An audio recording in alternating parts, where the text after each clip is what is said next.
Bienvenue dans Sans Interdit, le podcast qui libère ta magie. Je suis Flora, coach spirituel, et je t'aide à sortir de la matrice, à surmonter ton sentiment de décalage pour retrouver une vie alignée avec toi-même grâce à tes talents intuitifs. Tous les vendredis, seul ou avec une invitée, je vais te parler de spiritualité ancrée et décomplexée, avec des expérimentations, des histoires, des outils et des explorations du monde spirituel. Je t'invite à retrouver ce qui est le plus précieux, ta vérité. Bonne écoute! Bienvenue dans Sans Interdit, le podcast qui révèle ta magie. Je suis Flora, ton hôtesse, et je suis ravie de te retrouver pour ce nouvel épisode. Alors, aujourd'hui, de quoi allons-nous parler? Pas de résolution, on l'a déjà fait. On va parler de mythes autour de la spiritualité, et je vais te proposer 5 mythes spirituels à vraiment laisser derrière toi pour 2025. Pour toute ta vie, en vrai, mais disons, on va commencer par 2025. Donc, je vais t'inviter à laisser tomber tous les mythes qui t'enquiquinent pour que tu puisses avancer de manière plus légère. Parce que la spiritualité, c'est un chemin qui est magnifique, qui est incroyable, mais très souvent, il est encombré de croyances qui nous freinent beaucoup plus qu'elles ne nous aident.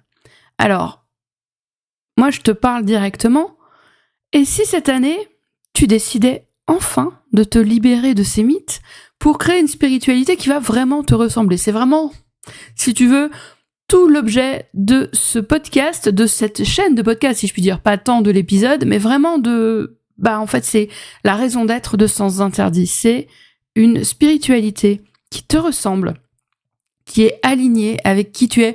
Oui, je sais, je dis souvent que aligné, c'est un gros mot pour moi, mais là, pour le coup, on va dire cohérente, en congruence. Donc, voilà. Une spiritualité qui te ressemble, qui est cohérente avec qui tu es, qui est cohérente avec, j'ai envie de dire, ta vie, avec ton quotidien. Parce que la spiritualité ne devrait pas être un truc à part. Ça devrait entièrement faire partie de qui tu es, de qui tu veux être, de qui tu veux être profondément, de cet exemple que tu aimerais peut-être donner à la petite fille que tu as pu être quand tu étais enfant. Et voilà, pas tant de l'exemple au monde, de l'exemple à tes enfants, soit un exemple pour toi déjà dans un premier temps. Donc aujourd'hui, on va y aller direct. Je vais te partager 5 mythes spirituels qu'il est impératif de déconstruire pour avancer librement et évidemment en toute authenticité. Alors le premier mythe, il est hyper simple. Le premier mythe, c'est « tu dois être parfaite pour être spirituelle ». Et c'est amusant parce qu'en fait, ça me renvoie à un épisode de podcast d'une amie avec quelqu'un qu'elle a connu en stage d'aïkido, qui s'appelle Steven, je me rappelle plus de son nom de famille. Je mettrai le lien en description, j'espère que je vais m'en souvenir. Et en fait, lui, il est enseignant Reiki, mais il est aussi praticien en aïkido, en différents arts martiaux. Et il expliquait quelque chose que j'ai trouvé mais tellement juste. En Reiki, tu as les 5 lois Reiki, et entre autres, t'en as une, c'est « aujourd'hui, je ne me mettrai pas en colère ». Et en fait, il disait lui-même dans l'épisode de podcast, alors je vais pas te redire précisément tout ce qu'il a dit, mais ce que j'en ai retenu, c'est que, je suis qui en fait pour dire non, je ne me mets jamais en colère.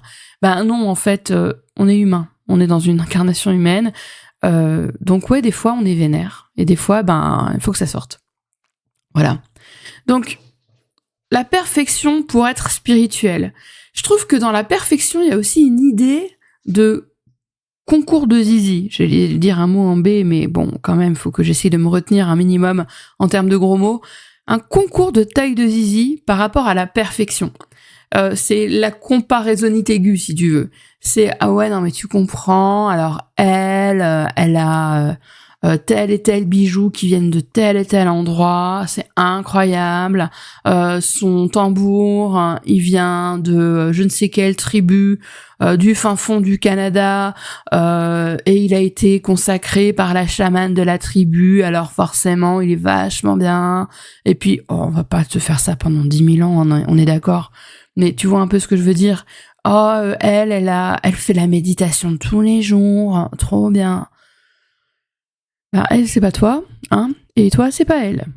Voilà, c'est tout pour moi. Non, mais concrètement, la spiritualité, si tu pars dans une course à la perfection, tu loupes le truc. Très concrètement, hein. Si tu pars dans une course à la perfection, tu loupes un truc. Là, tu loupes complètement l'objectif. L'objectif, c'est de te reconnecter à ce qui est réellement toi, de te connecter à ton âme, à plus grand que toi, par l'entremise de ton authenticité, si tu veux.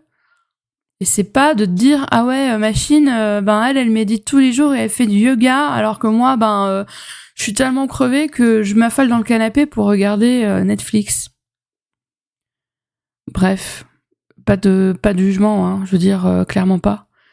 C'est dans quelle mesure est-ce que tu peux nourrir ta spiritualité à ta manière, d'une manière qui va être cohérente pour toi, qui va être congruente, qui va t'aider à te sentir mieux sans pour autant foutre sous le tapis tes émotions, on est bien d'accord, sans faire de la spiritualité toxique. J'avais déjà d'ailleurs enregistré un épisode à ce sujet il y a plusieurs mois. Alors, je pense que malheureusement, tu vas entendre les bruits de ma chienne, de mon spitznain de 30 kilos qui se couche sur mes pieds sous mon bureau. C'est très pratique et, comment te dire, très peu confortable. Bref, sors de la pression d'être parfaite. Dans toute ta vie, j'ai envie de te dire. Parce que la mère parfaite, hein, on les connaît aussi, les mères parfaites. La femme parfaite, on la connaît aussi, hein. Moi, j'avais tenté le truc. Hein, je peux dire que c'était pas les meilleures années de ma vie. Hein, bref, c'est une boutade. Mais l'épouse parfaite, la fille parfaite. Tu sais quoi, on s'en bat les steaks. Je pense qu'il est encore un peu tôt pour que je dise des gros mots un peu plus forts, on va dire. Mais on s'en bat les steaks. On s'en bat les gonades. Voilà, ça c'est bien. Donc, la spiritualité, très clairement, c'est pas une quête de perfection. Ce n'est pas une quête du dernier oracle, du dernier tarot, du dernier machin. Moi, je le fais, alors pas de cette façon. Par exemple, je vais te faire une confidence. J'aime incroyablement Alana Fairchild. Donc c'est vrai que je me tiens au courant des dernières sorties parce que très souvent, j'achète le dernier oracle. Mais parce que j'aime son travail, en fait. C'est pas juste... Oh, moi, j'ai le dernier oracle d'Alana... J'arrive même plus à le dire. D'Alana Fairchild, oh là là, moi je suis tellement plus mieux que toi. Non, en fait, c'est juste que j'adore cette femme. Et j'aime son travail. Donc à partir de là, voilà, c'est comme ça. Mais je cours pas après la perfection. Et d'ailleurs, je t'avoue que, pour ma part, c'est vraiment une quête que j'ai lâchée il y a pas mal de temps parce que, eh bien, en fait, je reçois énormément d'enseignements en canalisation. Alors, bonjour, le coup dans la légitimité, parce que je me dis, oh merde, dans quelle mesure est-ce que je suis légitime à raconter ce genre de choses, sachant que moi, je les ai reçus en channeling. Tu dis, ah, super. Mais, est-ce que, pareil, la course à la légitimité, c'est un peu comme la course à la perfection. Voilà, il faut faire les choses avec le cœur. Bref, je suis en train de partir vers autre chose. Mais la perfection, c'est chiant. Ça, c'est ce que je dis tout le temps. Et pour ma part, je trouve que c'est super chiant. C'est tellement plus intéressant juste de se mettre dans l'action, éventuellement de se planter. Moi, ça m'arrive souvent. Et puis de réajuster, finalement. Alors, le deuxième mythe est assez proche de cette quête de la perfection et finalement aussi de ce que je viens de te dire par rapport à la quête de légitimité. Parce qu'en fait, dans le deuxième mythe, c'est s'attendre à recevoir des réponses de l'extérieur. Tu vas me dire, meuf, tu tires les cartes, tu utilises tes oracles, d'ailleurs tu proposes des guidances tous les lundis sur ton compte Flora_guidance_. Petite partage pub. Tu proposes une guidance tous les lundis. Là, la réponse, elle vient de l'extérieur. Oui, mais toutes mes réponses ne viennent pas de l'extérieur, concrètement, en fait. En concret. C'est que je les utilise pas tant comme des réponses que comme des inspirations. C'est déjà assez différent. Mais surtout, c'est que, en fait, très souvent, et malheureusement très souvent, on va espérer que quelqu'un détienne les clés sur qui on est qui on doit devenir pour, accomplir le plus grand chemin de notre âme. Et donc, on attend les réponses d'un sachant ou d'une sachante. Hein. On est d'accord là-dessus. C'est non-genré. Mais on va attendre les réponses de quelqu'un à l'extérieur. On va en fait entièrement remettre notre pouvoir de décision à l'extérieur. Je dis, merde, putain. Je veux dire, observe-toi juste 2 secondes. Et là, tu te dis pas, ah ouais, non, c'est un peu con quand même. Bah, si.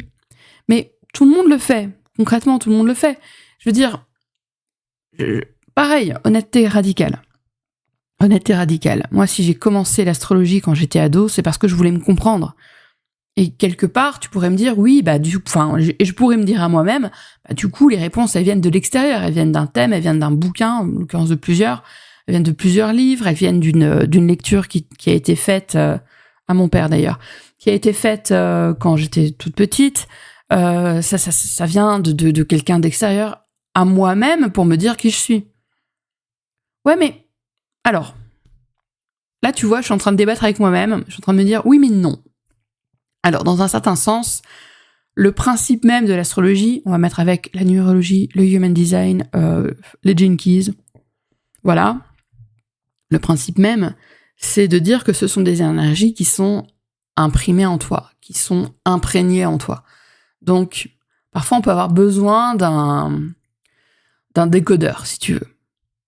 Mais si tu attends qu'une lecture astro, qu'une lecture de HD, ou un truc comme ça, te dise précisément quel est le plan d'action, alors, à partir de lundi, tu vas faire ceci, cela, machin, et alors je te garantis que tu auras un résultat à la fin. Bah non, en fait. Non, c'est pas le but. Ce sont des... j'allais dire des side quests, mais pas tout à fait. Ce sont des aides sur ton chemin. Ça te balise un petit peu, ça va t'expliquer certaines choses. Moi, j'explique souvent, je vais essayer de pas être trop longue là-dessus, j'explique souvent à quel point le human design m'aide d'un point de vue relationnel. Parce que il m'aide à me comprendre moi, en me comprenant moi, en comprenant que je suis unique, que je suis un seul modèle grâce au ciel, donc que je suis unique. Ben, je comprends également, ça m'a aidé à comprendre que si moi je suis unique, les autres aussi sont uniques, en fait, et ils ont leur expérience unique. Mais en même temps, ça me permet de mieux gérer mes relations avec les gens.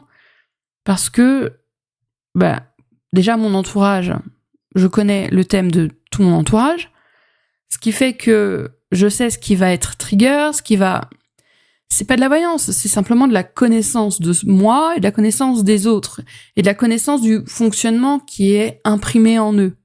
Après, ils ne sont pas que ça. Je vais te donner l'exemple de mon père qui est projecteur. Je veux dire, je vais faire en sorte de pas déclencher son amertume, quoi, tu vois. Voilà. Mais c'est pas que parce qu'il est projecteur, c'est aussi parce que c'est mon papa.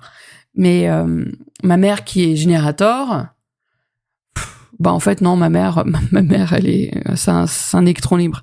Mais mon neveu, manifesting générateur sacral, qui est TDAH, qui a beaucoup de mal à être focus, qui a beaucoup de mal à prendre des décisions, parce que c'est un gamin. Eh bien, je vais lui poser des questions fermées, et puis ça roule. Et puis c'est cool comme ça. Et j'explique aussi à sa mère, qui oublie entre-temps, parce qu'elle est très probablement, elle aussi, TDAH. Non, elle, c'est plutôt ascendant Dori, mais bon, voilà, c'est autre chose. Mais je digresse et je plaisante. Mais ce que je veux dire, c'est que combien de personnes, et moi-même, je l'ai cru. Moi-même, je l'ai cru. C'est un peu pour ça que je me suis lancée dans le HD il y a 4 ans. Ou 3 ans. Oh, je ne sais plus. Je ne tiens pas les comptes. Bref, je me suis lancée dans le HD parce que je me suis dit, ah putain, je vais enfin savoir pourquoi ce que je suis censée faire dans ma vie. Voilà. Je dis, la croix d'incarnation va me dire ce que je suis censée faire dans ma vie. Spoiler. Non. Mais je l'ai cru. Vraiment, je l'ai cru. Je l'ai cru. Je l'ai cru, c'est pour ça que j'en ai fait. Et en fait, ce qui me rend ouf, c'est de voir les lectrices HD continuer de vendre cette promesse. De vendre cette idée que, avec le Human Design, tu vas savoir précisément ce qu'il faut que tu fasses pour gagner beaucoup, beaucoup, beaucoup, beaucoup d'argent. Ben non, en fait. Enfin, sans déconner, moi, je vois pas, en fait. peut-être que j'ai une vision étriquée, j'en sais rien, mais je vois pas comment. J'ai fait une digression incroyable. Je suis désolée. Mais revenons au mythe numéro 2. Le mythe numéro 2, donc, qui va te dire que les réponses viennent toujours de l'extérieur, donc c'est faux.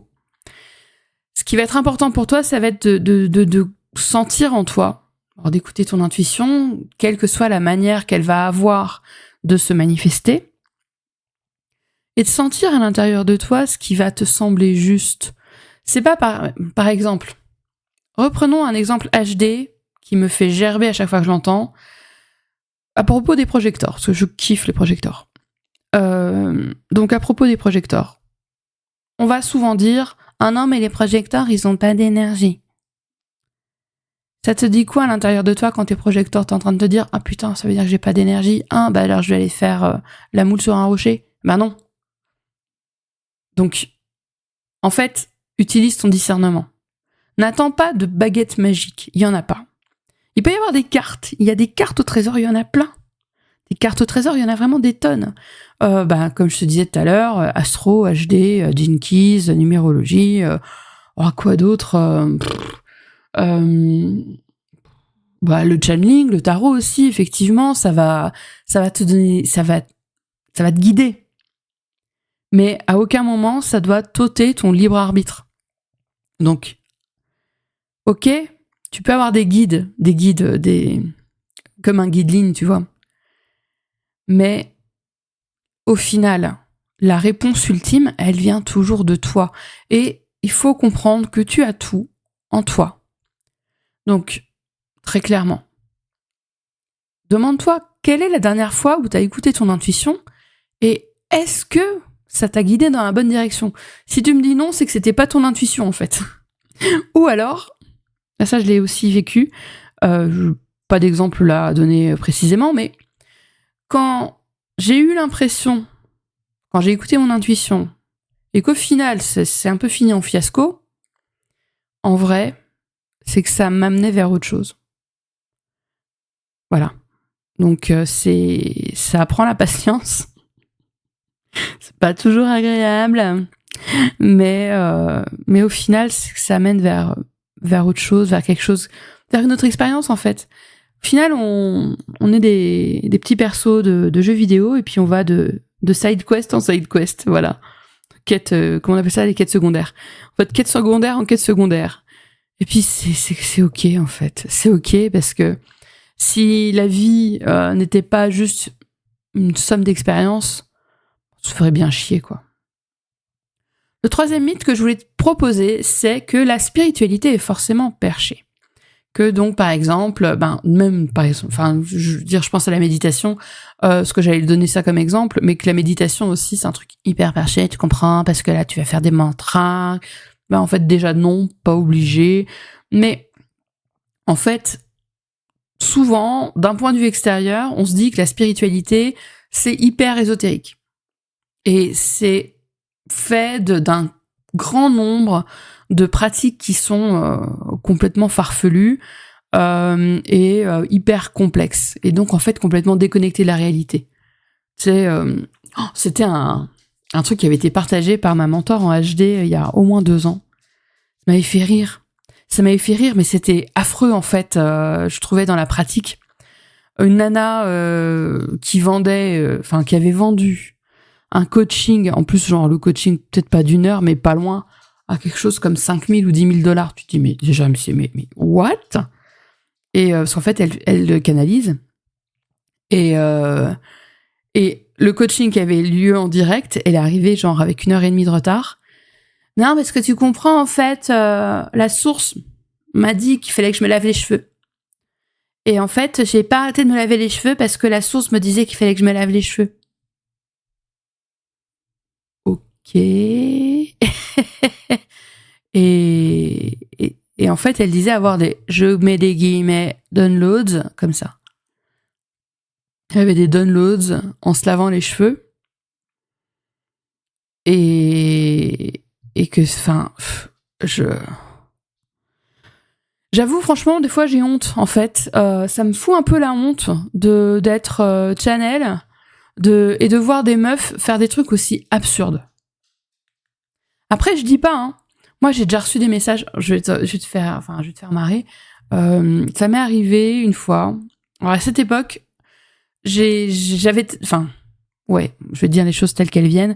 J'étais tellement pressée de canaliser on demand, tu vois, quand je voulais, tout ça, que je bloquais le bordel et que ça venait pas. Et donc, les seules fois où vraiment je recevais des informations hyper précises, c'était à des moments complètement abscons. Genre quand je passais le Karcher sur la terrasse ou quand j'étais en train de tondre. Et un jour, j'étais en train de tondre et j'ai reçu un message pour une de mes amies. Alors, je vais te le donner quand même, ce message. Déjà, ça remonte à plus de 10 ans. Et je veux dire, il peut aussi résonner en toi. C'était quoi ? Tu n'es pas une ampoule, tu es une étoile. Et bon, je vais pas t'expliquer pourquoi ce message et pourquoi il a tant résonné chez mon ami, mais moi qui jusque-là, tu sais, je méditais, je m'asseyais au calme, je mettais de l'encens, j'allumais une bougie, j'appelais mes guides et puis je disais bon, maintenant vous venez. Et en fait, je bloquais complètement le bordel. Mais j'ai tenté les trucs un peu perchés, un peu en mode rituel sous la lune pour... bon, ça aussi, je l'ai fait, mais bon, ça, c'est une autre histoire. Mais pour recevoir la guidance, recevoir machin. Et finalement, moi, tu sais très bien, si tu écoutes ce podcast, tu sais très bien que mon point, c'est que la spiritualité n'a pas besoin d'être foutraque, d'être complètement perché pour être. Et que il est extrêmement important, si tu veux avoir une pratique spirituelle à laquelle tu te tiens, il faut que ce soit quelque chose qui soit pas trop confrontant par rapport à ton mental, par rapport à tes convictions, par rapport à à tes constructions, pour que tu puisses le faire régulièrement, en fait. C'est ça le truc. C'est qu'il faut pas que ce soit trop oui, youloulou, ou ce que tu veux. Donc tu peux faire des choses qui sont complètement accessibles. La méditation, je l'entends souvent dire, en plus par des personnes... je vais pas... je pense à Christophe André, mais c'est pas lui qui avait dit ça. Mais tu peux entrer dans un état un peu déconnecté, un peu méditatif, en faisant quelque chose d'assez routinier. Tiens, je vais te donner un autre exemple. Moi, je déconnecte en filant la laine ou en tricotant. Alors quand c'est des kilomètres de la même chose que je tricote, mais pas quand il y a un motif à répéter sur lequel il faut que je sois concentrée, mais surtout en filant. Je déconnecte en fait en filant et j'entre dans un état méditatif, un état quasiment de transe en fait, en filant la laine. Parce que j'ai mes mains qui font le mouvement et puis moi, mon cerveau débranche et là viennent les downloads, tu comprends. Mais non, mais c'est vrai en plus. Alors c'est pas là que je canalise le mieux, mais parce que j'ai plus besoin d'être entièrement déconnecté, etc. Mais oui, tu vois, c'est une activité hyper manuelle, en plus un peu vieillotte pour certains. Mais c'est pas grave, ça je m'en fous, parce que je kiffe. Mais c'est quelque chose de manuel, d'extrêmement répétitif et qui me permet d'entrer dans un état méditatif. Tu peux entrer en méditation de manière extrêmement simple, sans avoir besoin de te mettre en tailleur, position du lotus, machin. Attends, moi je peux pas, si je fais ça, il faut me ramener l'équipe de chiropracteurs là. Mais tu peux faire simple. Tu peux connecter des moments de ta journée à une pratique spirituelle. C'est possible en fait. Tu peux intégrer ce genre de moments sans te dire « Non, alors là, je vais aller nourrir ma spiritualité ». Après, tu peux aussi le faire en écoutant un podcast, par exemple, en écoutant une émission, en écoutant une vidéo YouTube, en écoutant un livre audio. Oh, j'en ai écouté un qui m'a vachement plu, moi, ces derniers temps. J'ai rien appris de spécial, mais il était très doudou. Oh, c'est atroce, parce que là, j'ai été malade pendant une semaine, et du coup, j'ai mon cerveau, il part dans tous les sens. C'est pas grave. Mais bon, bref. La spiritualité n'est pas forcément perchée. Après, t'es pas obligé de dire « Non, tu comprends, moi, je suis une femme hyper spirituelle. » Je veux dire, si tu le dis, tu l'assumes derrière. Parce que pour ma part, je pense que la spiritualité, ça doit être aussi quelque chose d'intime. Et l'intimité, c'est important pour moi. Donc ça doit être quelque chose de privé, quelque chose... j'en ai déjà parlé dans les épisodes précédents. Je parlais beaucoup d'espaces sacrés et de jardins intérieurs. Et pour moi, tu vois, ma spiritualité, c'est ce qui fait pousser mon jardin intérieur. Donc j'ai pas besoin de le montrer. Il est à l'intérieur de moi.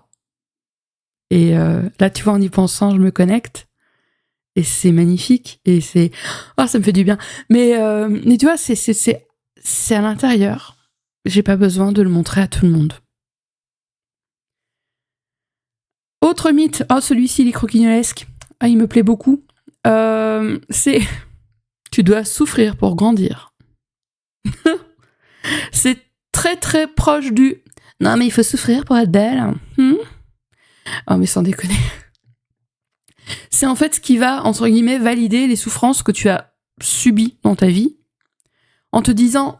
en fait, c'est en mode carotte, tu vois. Genre, il y a la carotte qui est devant toi. Non, mais t'inquiète, là, t'en chies grave, mais t'inquiète, le paradis est au bout du bâton. Non, mais sans déconner. C'était dans quelle télé-réalité? Je suis pas venue ici pour souffrir, hein. Voilà. Donc... non, mais merde, en fait. La souffrance n'est pas une condition sine qua non à l'évolution spirituelle. Voilà. Parce qu'en fait, ta croissance intérieure, elle peut venir de la joie, elle peut venir de l'exploration, elle peut venir des victoires quotidiennes, elle peut venir de ta gratitude, et pas uniquement de la gratitude d'avoir un toit sur la tête et une douche chaude. Enfin, si t'as eu une panne de cumulus pendant plusieurs jours, effectivement, la douche chaude, on la kiffe. Mais voilà, ça peut venir de plein de petits éléments. C'est les petites paillettes sur ton Sunday, quoi.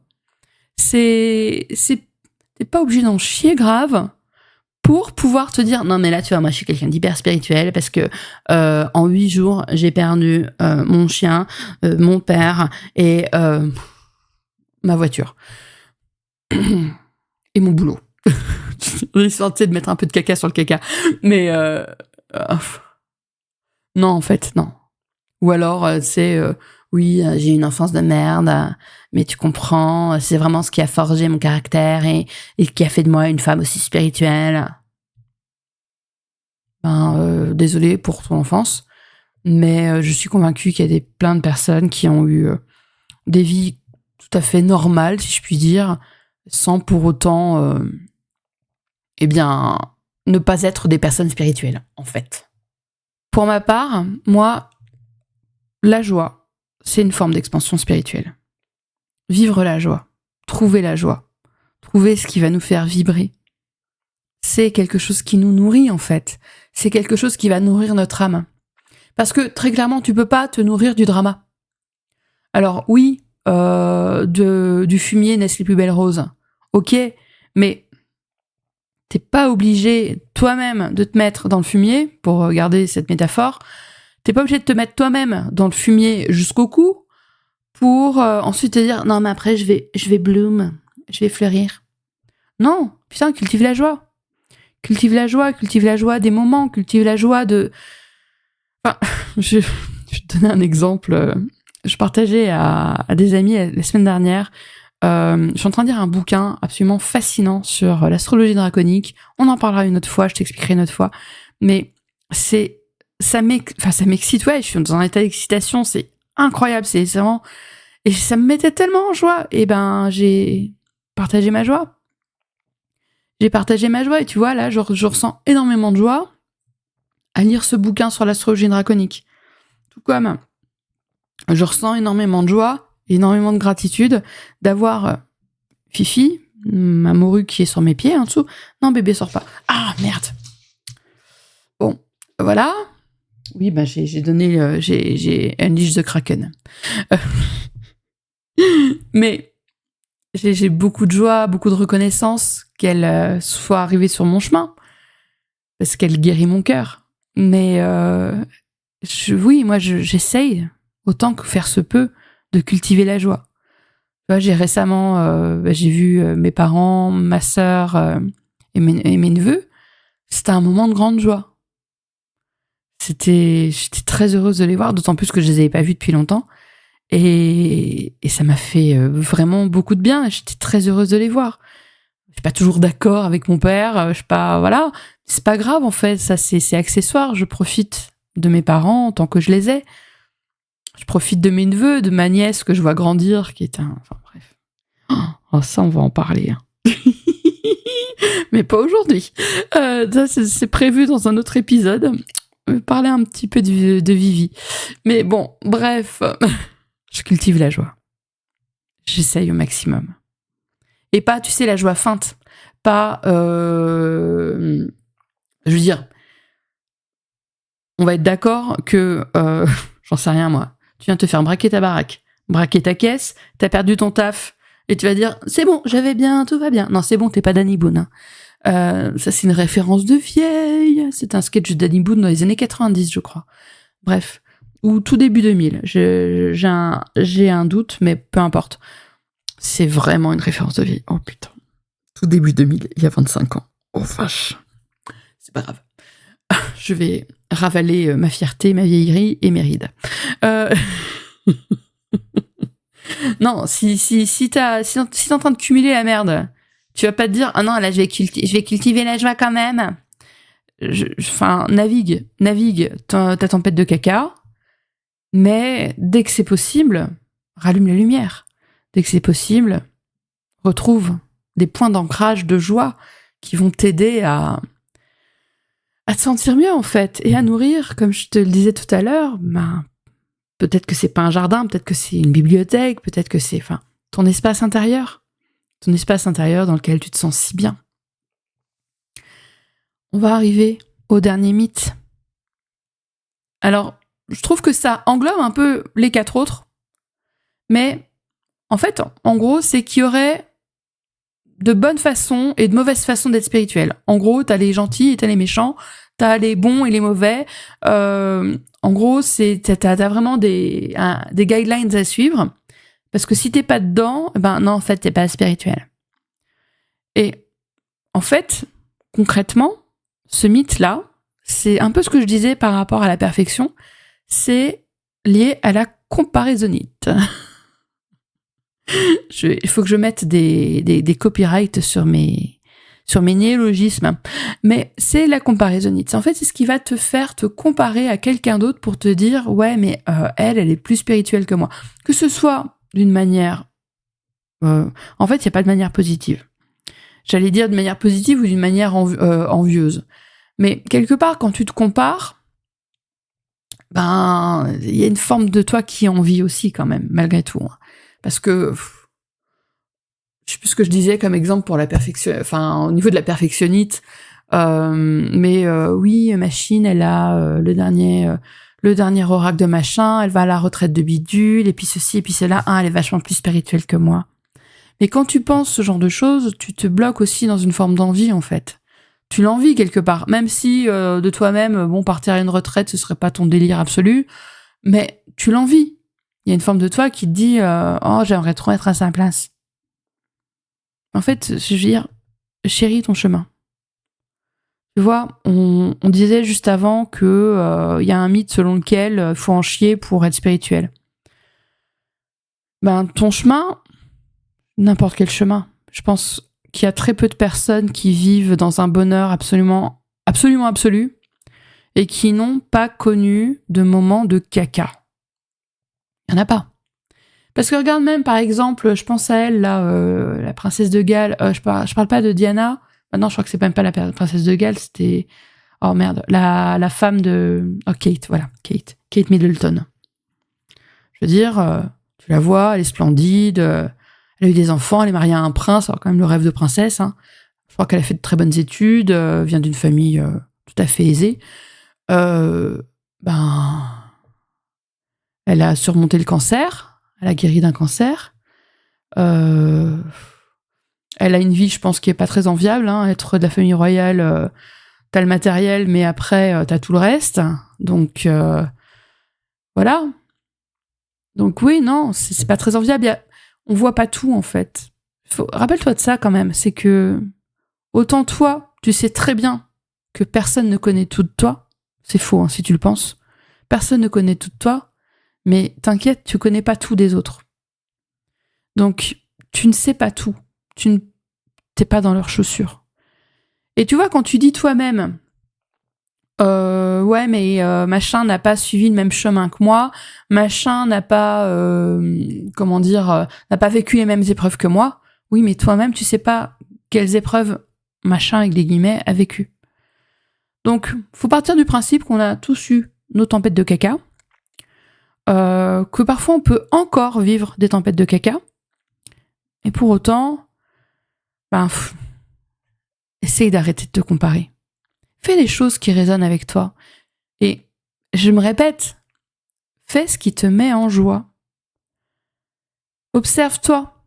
Tu vois, quand je te parlais de méditation un peu avant, que je te disais que moi, le filage, par exemple, me mettait dans un état de transe, je te dis pas d'apprendre à filer, mais observe-toi quand tu fais des activités quotidiennes. Observe-toi. Essaye de relâcher la colère. En fait, je me vois en train de passer aspirateur, genre de ça. Mais tu vois, par exemple, peut-être que toi, passer aspirateur, c'est un truc qui t'ancre, parce que déjà, tu nettoies chez toi, donc tu bouges les énergies, et puis après, tu te permets d'accepter d'autres choses, et puis tu peux déconnecter un petit peu ton cerveau de la journée, de ton anxiété, de tout ça. Donc, là, je te donne un exemple d'activité, entre guillemets, triviale, très quotidienne. Mais par exemple, tu pourrais aussi faire le choix, tous les matins ou tous les soirs, de refléter sur ta journée, soit de la journée à venir, soit de la veille, soit de la journée qui est passée, comme tu le souhaites. Pas forcément pendant 15 minutes, hein. Tu peux juste mettre quelques mots, tu prends quelques notes, tu fais un dessin. Oh, j'ai vu un truc. Je t'en donnerai des nouvelles, je vais tester. Le flower journaling. Oh, sans rire, tu vas plus en pouvoir de moi parce que je teste tellement de choses. Donc, je suis toujours en plein tarot journaling, je suis toujours dans mes brain dumps du matin, mais je vais tenter aussi le flower journaling. Parce que j'adore dessiner des fleurs. Et que c'est probablement la seule chose que je sais vraiment dessiner. Même si c'est mal et je m'en fous. Et en fait, ce que j'ai trouvé exceptionnel, c'était que, tel que ça me l'a été expliqué, c'est dans un truc de formation type Domestika, mais américain. La nana qui expliquait ça, elle expliquait que ça te permet de prendre 5 minutes pour te connecter à une activité artistique pour ta journée. Et donc voilà. Moi, j'aime ça.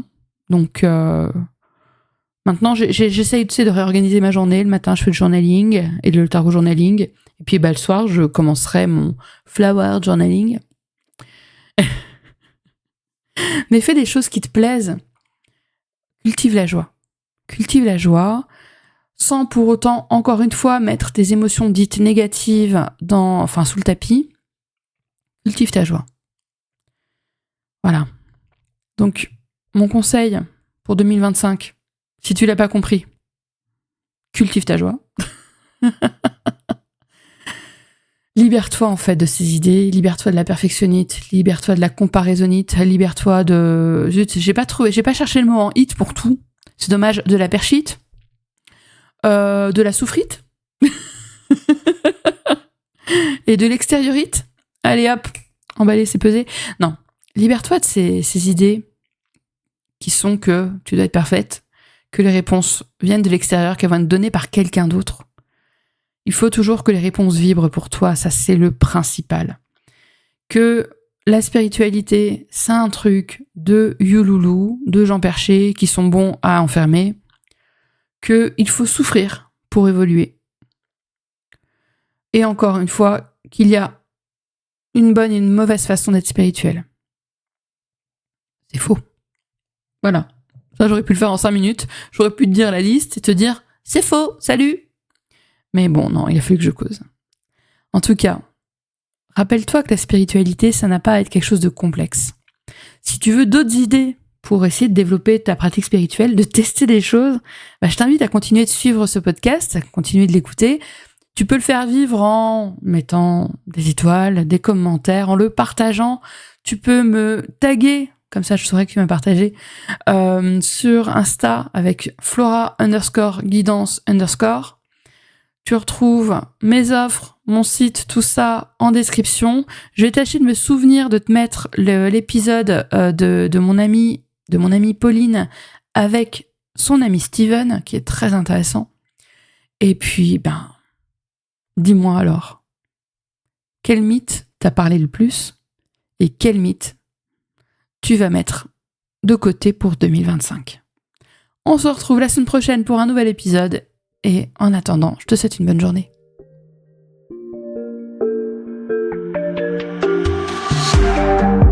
Merci pour ton écoute. J'espère que cet épisode t'a plu. Je t'invite à le partager avec une personne qui peut en avoir besoin et à me laisser un commentaire. Tu peux me retrouver en dehors du podcast pour échanger avec moi sur mon site, sur Instagram ou encore par email. Les infos sont en description de l'épisode. On se retrouve la semaine prochaine pour un nouvel épisode de Sens Interdits. À très vite!